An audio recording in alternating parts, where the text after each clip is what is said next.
Ongezeko la migogoro kati ya binadamu na wanyamapori katika maeneo tofauti ya nchi limesababisha hofu na maafa, huku miito ikitolewa ya hatua za dharura kukomesha uharibifu huo.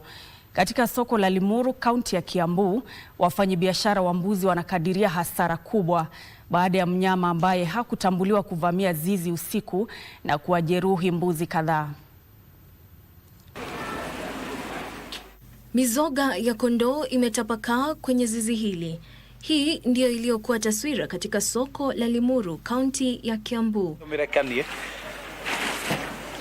Kulingana na mmoja wa wafanyabiashara walioathiriwa kwa jina Eliud Waweru Njogu, mnyama ambaye hakutambuliwa aliingia kwenye zizi lililo karibu na soko hilo na kuwaua kondoo 8 papo hapo na kuwajeruhi kondoo wengine 20.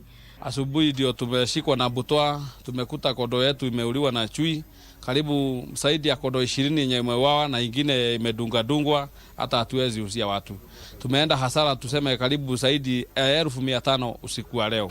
Wafanyabiashara hao sasa wamelitaka shirika la wanyamapori nchini kuingilia kati kwa dharura na kumkabili mnyama huyo na pia kuwafidia waathiriwa.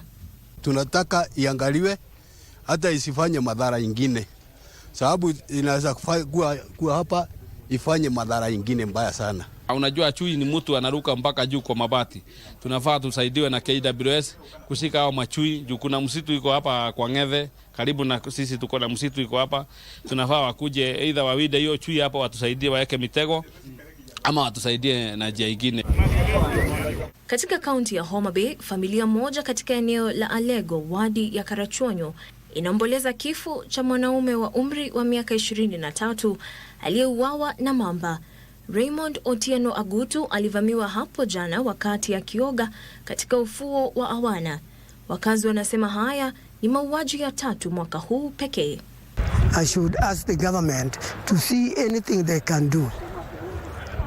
They should try to advise people and do anything possible that will possibly eliminate such unfortunate events, because we do not want to lose our people through that. Kisa imetendeka hii Shakahola Beach, tunasema pole. Hakuna mtu angetaka binadamu mwenzake akufe.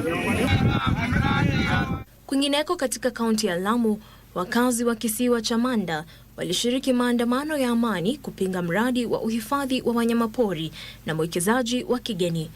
Wakazi hao wamedai mradi huo unalenga kuleta wanyamapori hatari karibu na makazi yao na hivyo kuhatarisha maisha yao. Nina stikiko kubwa sana mimi mama kwa kuona mzungu ameleta nyati, na sasa vile nyati zimefika hapa Manda ni kumaanisha watoto wetu hawatasoma, tutafunga shule. Leo kuna chui wako hapa, leo kuna hyena wako hapa, leo kuna mbwa mwitu wako hapa. Tunahofia watoto wakienda shule wataweza kuliwa na hawa wanyama. Kwa hivyo tuiambia national government, serikali kuu, Mr. President, na wizara ya wildlife, tuiambia sisi wakazi wa Manda hatutaki hunu mradi wa wanyama hapa Manda.